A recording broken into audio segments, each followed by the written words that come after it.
بسم اللہ الرحمن الرحیم، السلام علیکم۔ میں سید عمران شفقت آپ کی خدمت میں حاضر ہوں، اور بات شروع کرنے سے پہلے آپ سے گزارش یہ کروں گا کہ اگر مطلب یہ تھوڑی سی گفتگو جو ہے وہ جو آپ سے کرنی ہے وہ اس چیز کی متقاضی ہے کہ آپ ذرا تسلی سے اس کو سنیں اور اس پر غور کریں، اور اگر آپ جلدی میں ہیں یا مطلب فارغ ٹائم نکال کے بھی آپ سن سکتے ہیں، اگر آپ اس طرح کے ماحول میں ہیں کہ آپ پوری کنسنٹریشن نہیں دے سکتے، اس پر پورا غور نہیں کر سکتے، تو اس کو رات کو سونے سے پہلے دیکھ لیں، اور ضرور بتائیے گا کہ میرے خیالات سے اور جو سوال اٹھے ہیں ان سے آپ کس قدر اتفاق کرتے ہیں، یا محض یہ میری نظر میں یا لوگوں کی نظر میں محض خدشات ہی ہیں۔ معاملہ یہ ہوا ہے کہ آج جو ہے بلاول بھٹو زرداری صاحب کے والد آصف علی زرداری صاحب، سابق صدر مملکت، آج وہ ایئر ایمبولنس کے ذریعے اسلام آباد ہائی کورٹ میں پیش ہوئے، اور ان کی درخواست تھی کہ ان کی ایمبولنس کو یا گاڑی کو کمرہ عدالت کے دروازے تک آنے دیا جائے، لیکن پتہ نہیں وہ شاید اجازت نہیں ملی، ان کو اپنے قدموں پر چل کے آنا پڑا۔ ٹھیک ہے، عدالتوں کا احترام اپنی جگہ پہ، لیکن عدالتوں کے دروازے ہم نے راؤ انوار صاحب کے لیے، پاکستان کی سب سے بڑی عدالت کے لیے وی آئی پی گیٹ کھلتے ہوئے دیکھے ہیں۔ وہ ایک ایسا بندہ تھا جو پاکستان کے قانون اور پاکستان کی پولیس کے ڈپارٹمنٹ کے اوپر ایک دھبا تھا، دھبا ہے، لیکن اس وقت کے چیف جسٹس آف پاکستان ان کے لیے دروازے کھول کے بیٹھے ہوئے تھے اور پوچھ رہے تھے کہ راؤ انوار صاحب اجے آئے کہ نہیں آئے۔ تو یہ ٹریٹمنٹ مطلب پاکستان کے پولیٹیشنز کے ساتھ ہی کیوں ہوتا ہے یہ والا؟ اور جو مجرم ہوتے ہیں، جو پاکستان کے دستور کے مجرم ہوتے ہیں، ان کے لیے جو گیٹ کھلتے ہیں، اور مطلب میری سمجھ سے یہ باہر ہے چیز۔ ایک تو پہلا سوال میرے ذہن میں یہ ابھرا ہے آج کہ وہ ملک، اس ملک کا صدر رہا ہے، آپ کو مطلب آپ کو کیوں نہیں بھاتا؟ مطلب اتنی تکلیف کیا ہے مطلب ہمیں نا؟ تو میں مطلب ظاہر ہے کہ یہ عدالت کا معاملہ ہے، عدالت کے معاملے کے اوپر ہمارے اوپر توہین عدالت کی تلوار لٹک رہی ہوتی ہے، چلیں بہرحال اس پہ بھی ہم کہہ دیتے ہیں کہ جی کہ قانون کی نظر میں سب برابر ہوتے ہیں۔ نہیں ہوتے حضور، پاکستان میں نہیں ہوتے۔ ایک بات ہوگی۔ دوسری بات یہ ہوئی کہ ان کی 28 تاریخ تک ضمانت جو تھی وہ عبوری ضمانت از قبل گرفتاری منظور کر کے 5 لاکھ کے مچلقے جمع کروانے کا حکم، اور اگلی پیشی 28 جولائی کو۔ اوکے، لیکن سوال یہ ہے کہ مطلب یہ کام سندھ ہائی کورٹ میں کیوں نہیں ہو سکتا تھا؟ اس لیے نہیں ہو سکتا تھا کہ ریاست پاکستان نہیں چاہتی کہ یہ کام جو ہے وہ ہو۔ کیوں کہ پنڈی میں وہ ہے جی نیب، چونکہ پنڈی میں ہی یہ سارے کام کرتا ہے۔ مطلب پنڈی چھیڑ کیوں بن گئی ہے یار؟ خصوصاً پیپلز پارٹی کی چھیڑ کیوں ہے پنڈی؟ لیاقت علی خان سے لے کے ذوالفقار علی بھٹو تک پنڈی، ذوالفقار علی بھٹو سے لے کے بے نظیر بھٹو تک پنڈی، اور اب جو کیا کہہ لیں کہ ایون میں تو بعض معاملوں میں کہوں گا کہ نواز شریف کے معاملے بھی پنڈی۔ تو بہرحال اس پہ بھی آپ کو غور کرنا چاہیے، اور سوال اگر خصوصاً میں یہ جو سوال رکھ رہا ہوں یہ میں جو پنجاب کے رہنے والے ہیں پاکستانی ان کے سامنے رکھ رہا ہوں، کیونکہ آج ایک میرے ہیں بڑے مہربان ہیں ٹویٹر کے اوپر، انہوں نے ایک مجھے ٹیگ کر کے ایک بات کہی ہے، اور وہ ان کا نام ہے جی عبد الباسط پراچا صاحب، پنجابی ہیں، پراچا مین پنجابی ہیں، اور لگ تو رہا ہے کہ پنجابی ہیں۔ انہوں نے یہ بات جو آصف علی زرداری صاحب سے متعلق، وہ انہوں نے ٹیگ ایک ٹویٹ کیا کہ جی کہ امداد سمرو میرا دوست ہے، ہم اس کو سندھی چھوٹا صوبہ ایم ای کر کے چھیڑتے رہتے ہیں، تو ان کو ٹیگ کر کے انہوں نے کہا کہ جی کہ امداد سمرو صاحب یہ والی بات جو ہے نا ڈومیسائل والی، یہ والی بات جو ہے یہ آپ بیٹھک میں ضرور اٹھائیے گا سوال۔ وہ ہم جمعے کو سارے دوست بیٹھتے ہیں اور ایک دوسرے کے ساتھ گپ شپ کرتے ہیں، تو اس میں ہم اس کو ایم ای سندھی محروم سندھی، تو یہ وہ اس طرح کی چھوٹا صوبہ شرارتیں کرتے رہتے ہیں۔ امداد سمرو 20-22 سال سے لاہور میں ہے، پنجابی ہو گیا ہے، پیا پنجابی ہو گیا ہے، وہ مجھ سے زیادہ اچھی پنجابی بولتا ہے۔ وہ میری اور اس کی کنورسیشن مجھے نہیں یاد کہ کبھی اردو میں ہوئی ہو، اور میری یہ نالائکی دیکھیں کہ میں آج تک، مجھے سندھی سمجھ آ جاتی ہے جب کوئی بول رہا ہو، لیکن بہت زیادہ نہیں سمجھ آتی، لیکن میں بول نہیں پاتا. اور یہاں پر جتنے ہمارے دوست ہیں ماسوائے حبیب اکرم صاحب کے، حبیب اکرم صاحب تھوڑی سی سندھی بول لیتے ہیں، اور وجاز صاحب وہ تو ہے ہی ان کا ننیال ہے ہی سندھ کا، سکھر کا، روڑی کا، تو وہ سمجھ بھی لیتے ہیں، بول بھی لیتے ہیں ہلکی پھلکی. لیکن مجھے شرمندگی ہوتی ہے کہ میں اپنے صوبے کی، یعنی اپنے پاکستان کے ایک دوسرے صوبے کی زبان نہیں بول سکتا. وہ بول لیتا ہے، لیکن وہ مہر بخاری مجھے انگریزی نہیں سکھا سکی، اور امداد سمرو مجھے پنجابی نہیں سکھا سکے. لائٹن سائڈ پہ میں بات کر رہا ہوں. تو انہوں نے کہا کہ یار یہ تم نے بیٹھک میں ضرور پراچا صاحب نے یہ والی بات کی، یہ والا سوال اٹھانا کہ ندیم ملک جو ہے وہ منہ پہ مارتا ہے ایف آئی اے کا نوٹس. تو بلکہ وہ میں اگر اب میں نکال کے وہ پڑھ نہیں سکتا وہ والا جو ٹویٹ ہے، تو وہ انہوں نے یہی سوال اٹھایا کہ یہ ان کو بتاؤ، بیسیکلی لب لباب یہ ہے کہ ڈومیسائل کا فرق ہوتا ہے حضور. اور یہی بات جو ہے وہ آج انہوں نے کر دی. آصف علی زرداری صاحب نے، مطیع اللہ جان کا سوال تھا، یہ نہیں مطیع اللہ جان کا نہیں، کسی ایک صحافی کا سوال تھا. مطیع اللہ جان نے تو اور شرارتی سوال کیے ہیں. تو سوال یہ تھا، اور وہ بھی ان پر بھی آپ کو غور کرنا ہے. مطیع اللہ جان نے جو سوال اٹھائے اور پھر جو آصف علی زرداری صاحب نے جو جواب دیے، ان کے اوپر بھی غور کریں، اور پھر سوچیں کہ یار ہم پاکستان کو کہاں پہ لے آئے ہیں، اور پاکستان کا مستقبل کیا ہے. ہم نے اپنے بچوں کو کون سا ملک دے کے جانا ہے. ہمیں ہمارے والدین کو جو ملک ملا تھا وہ ٹوٹا ہوا ملا تھا، یا پورا ملا تھا لیکن وہ ٹوٹ گیا، وہ ہمیں پورا ملک نہیں دے سکے آگے. اور ہم اپنے بچوں کو کس طرح کا پاکستان دے کے جائیں گے.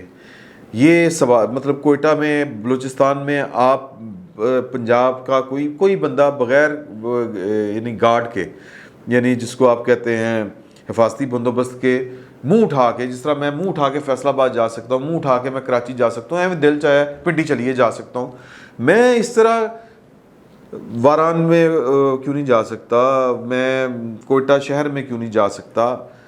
میرے لیے یہ نو گو ایریا کیوں ہو گیا ہوا ہے؟ اس کا جواب ہم پنجابیوں کو تلاش کرنا ہے یار. اور پھر میں وزیرستان کیوں نہیں جا سکتا، میں جنوبی وزیرستان کیوں نہیں جا سکتا، میں درہ آدم خیل کیوں نہیں جا سکتا بغیر اپنے آپ کو گارڈ کیے ہوئے. ان سوالوں کا جواب آج آپ کو تلاش کرنا ہے، اور پھر مجھ سے یہ شیئر کریں آپ کہ ان سوالوں کے جواب آپ کے ذہن میں کیا آتے ہیں، یا فضول ایک میں بات کر رہا ہوں، اور یا پھر آصف علی زرداری صاحب نے کوئی فضول بات کی. آصف علی زرداری صاحب کو ایک صحافی نے پوچھا کہ جی کہ آپ تو آگئے ہیں ماشاءاللہ اپنے قدموں پہ چلتے ہوئے، تو کیا نواز شریف صاحب کو بھی مشورہ دیں گے، کیا آپ کو لگتا ہے؟ انہوں نے کہا ان کی اپنی مرضی ہے، میں کیا کہہ سکتا ہوں، میں کیا مشورہ دوں ان کو. پھر انہوں نے، صحافیوں کا تو کام ہوتا ہے کہ سوال کرنا اور خبر نکالنا، اور بعض اوقات تو وہ شرارتاً بھی ہم سوال کرتے ہیں، اور مقصد ہوتا ہے کہ بندہ بولے خبر نکلے. اور وہ بڑی ٹھیک بات کی، اس صحافی نے سوال دیا کہ آپ کو لگتا ہے کہ نواز شریف کے لیے قانون اور ہے اور آپ کے لیے قانون اور ہے، کہ وہ لندن سے بیٹھ کے بھی اپیل کر لیتے ہیں، اگرچہ وہ انٹرٹین اس طرح سے نہیں ہوتی، لیکن ریلیف ان کو بہرحال پھر بھی مل جاتا ہے. تو آپ کو تو جناب جہاز پہ، ایئر ایمبولنس پہ بیٹھ کے آنا پڑتا ہے. مطلب عدالتی تاریخ میں اس طرح کی مثالیں موجود ہیں. ان کے وکیل نے، فاروق ایچ نائک صاحب نے کہا تھا کل فاضل عدالت کو کہ حضور کوئی ضروری نہیں ہے، بہت سے لوگوں کی جو ضمانتیں جو ہیں وہ آپ نے ان کی غیر موجودگی میں عدالتوں نے منظور کی ہیں، اس طرح کی نظیریں موجود ہیں. تو انہوں نے کہا تھا کہ نہیں، ہم کم ہیں لیکن ہم نہیں چاہتے کہ کوئی غلط نظیر ہو. تو یہ جو سوال تھا، اس کے اوپر انہوں نے کہا کہ آپ کے ساتھ کچھ اور قانون ہے، آپ کے لیے کچھ اور قانون ہے، اور نواز شریف صاحب کے لیے اور قانون ہے. تو اس کا جواب انہوں نے دیا، یار میرے اور ان کے ڈومیسائل میں فرق ہے. تو ڈومیسائل فرق یہ ہے کہ میں جب کوئی بات ہوتی ہے، اب اس کا مطلب ہے نہیں ہے میرے ہاتھ جڑے ویکھ لینا کہ میں چونکہ پنجابی ہوں تو میں نے چوک کے لے جاؤ. تو میں جب امداد سمرو صاحب جب ہم کبھی باتیں کر رہے ہوتے ہیں، تو ایون جو ہمارے کراچی کے دوست ہیں، جب میں ان سے کوئی بات ہوتی ہے تو میں کہتا ہوں یار گل کرنا ہے ملی، مجھ سے بیٹھ کے بحث کر رہے ہو کہ یہ ہے وہ ہے، تو یہ تم بات کرو اپنے فورم کے اوپر، کوئی کالم لکھو، کوئی بات کرو، وی لاگ کرو. امداد سمرو کو میں چھیڑنے کے سٹائل میں کہتا ہوں، تو امداد سمرو ایگزیکٹلی یہی کہتا تھا جو آج بات کہی ہے آصف علی زرداری صاحب نے، یار میرا ڈومیسائل جو ہے نا وہ دادو کا ہے، میں مر گیا نا، میں چکیا گیا تو تم لوگوں میں کسی نے نہیں میرا خون رائے گاں جائے گا. تم پنجابی ہو، وہ سر عام کہتا ہے تم پنجابی ہو، تمہارا سلیم شہزاد اللہ کو پیارا ہو جائے، تم لوگ اشارہ دستور کے جا کے بند کر دیتے ہو، تمہارا مطیع اللہ جان اٹھایا جائے شور پڑ جاتا ہے. تو وہ چھوڑ بھی دیتے ہیں اور اسد طور کو بس مار مور کے گزارا کر لیتے ہیں. میرا پتہ بھی نہیں چلنا, میرے بچیاں کا نہیں پتہ چلنا. اب یہ وہ باتیں جب کرتا ہے تو اس کے چہرے پہ جو کرب ہوتا ہے اور جو تانا ہوتا ہے وہ جو شکوہ ہوتا ہے اس کے چہرے کے اوپر, جو اس کے جو فیشل ایکسپریشنز جو ہوتے ہیں مجھے وہ کاٹ کھاتے ہیں. مطلب وہ لگتا ہے کہ یار یہ کوئی بڑا غلط کام ہو گیا ہے, میرے پاس اس کا جواب نہیں ہوتا. تو اس کا جواب تلاش کریں یار کہ یہ کیا ہے, پنجابیوں کے ساتھ کوئی اور ٹریٹمنٹ ہے. مجھے تو نہیں پہلے لگا کرتا تھا. اب یہ نہ ہو وہ جو میں نے پہلے بات کی تھی کہ مینو چکلن کا نہیں, ہاں جی چلو جی ان پنجابی نال بھی وہی سلوک ہے جو سندھیا نال وہی سلوک ہے. I am sorry for that اگر کسی کو یہ والی بات بری لگے.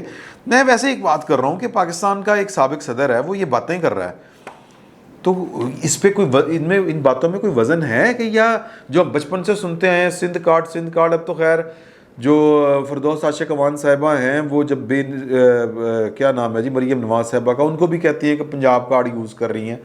تو یہ پنجاب کارڈ کیا ہوتا ہے, سندھ کارڈ کیا ہوتا ہے, میری یہ سمجھ سے بالا تر ہے, مجھے نہیں یہ سمجھ آتی. آج پھر مطیع اللہ جان نے وہ والی بات کہی کہ جی وہ آپ کے 3 سال کے لیے آتے. پہلے تو انہوں نے بات کی جی یہ کشمیر میں کیا ہو رہا ہے, تو پھر وہ انہوں نے کہا کہ کشمیر میں وہی ہوتا ہے جو ہوتا ہے. پھر ایک صحافی نے کہا آپ کے دور میں بھی وہی ہوا جو ہوتا تھا. تو انہوں نے کہا کہ نہیں آپ کو تاریخ پڑھنی چاہیے, آپ کی عمر کم ہے, ہمارا وہ بیس کیمپ ہے, ہم ان کے لیے لڑ رہے ہیں, ہم نے ان کے لیے آواز اٹھائی ہے, ہم ہمیشہ ان کے لیے لڑے ہیں اور ہماری پارٹی کی بنیادیں ہیں وہاں پر, جڑیں ہیں وہاں کے اوپر. تو ہم جو ہیں وہ وہاں پر سٹرینجر نہیں ہیں, جس طرح پی ٹی آئی کی طرف ان کا اشارہ تھا. اور پوری ریاست جو ہے ریاست پاکستان زور لگا کے پی ٹی آئی کو الیکشن جتوا رہی ہے, اس طرح کی خبریں آ رہی ہیں.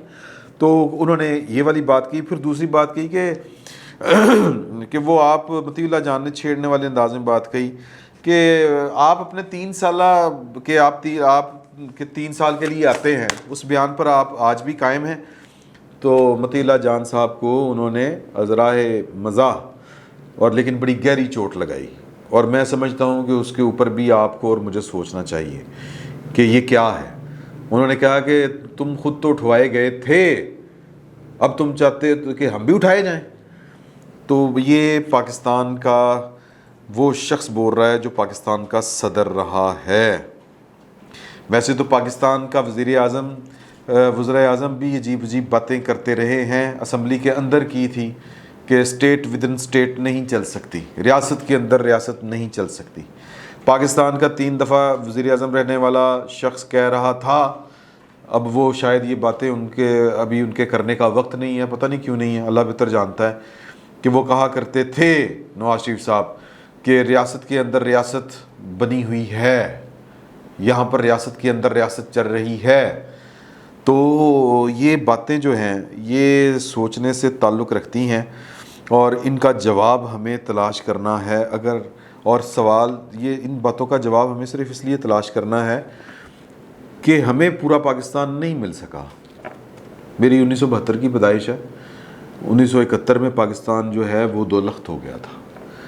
مطلب تب بھی یہی ڈنڈی رونے تھے. ہم تاریخ کی کتابیں پڑھیں, اب یوٹیوب پہ پڑھیں, وہ سنیں, نکالیں شیخ مجیب کا جو پلٹن میدان میں جو اس نے خطاب کیا تھا آخری, ان کے خطاب میں کہیں پر یہ جھول نہیں تھی, کہیں پہ یہ نہیں تھا کہ وہ بنگلہ بدھو کا کیا وہ مطلب آزاد بنگلہ دیش کا کوئی نعرہ لگائیں گے. مجمع تیار بیٹھا ہوا تھا, پورا بنگلہ دیش تڑپ اور پھڑک رہا تھا. جس طرح نواز شریف جو ہے وہ اپنے ایک بیانیے سے سٹیپ بیک کر گئے ہیں.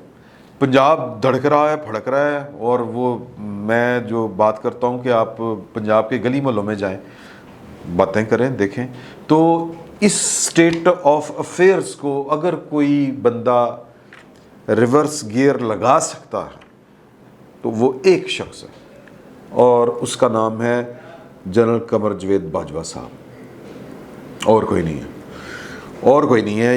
یہ خوش قسمتی اس کو کہہ لیں ہماری, کہ ہمارا جو وہ کہتے ہیں نا ہماری دوائے درد دل انہی کے پاس ہے اور کسی کے پاس نہیں ہے. یا پھر وہ فساد ہے کھڑا کر لیں ہم, یا جس طرح پنجابی یہ اچھا یہ جو بھی ہے, یہ اگر ان کو وہ جو کہتے ہیں نا کہ یہ چیز جو سمجھ سکتے ہیں, جن کو سمجھ آ رہی ہے, نظر آ رہی ہے, وہ جنرل صاحب ہیں.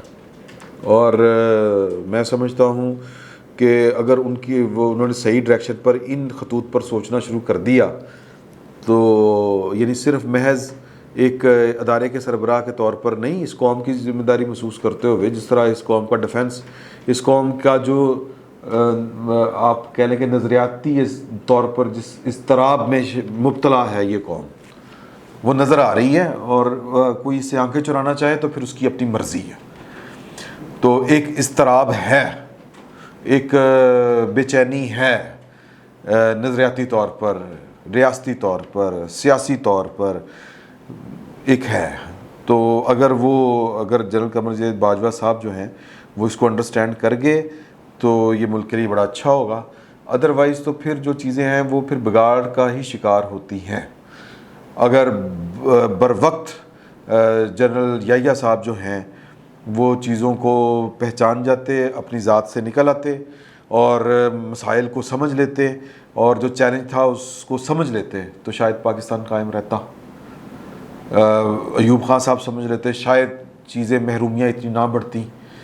تو لیکن یہ گڑبڑ ہے حضور اعلیٰ، اس پہ آپ سب کو سوچنا ہے اور کوئی نہ کوئی اس کا حل نکالنا ہے، ورنہ چیزیں خراب ہی ہوں گی۔ فی الوقت اتنا ہی، بہت بہت شکریہ۔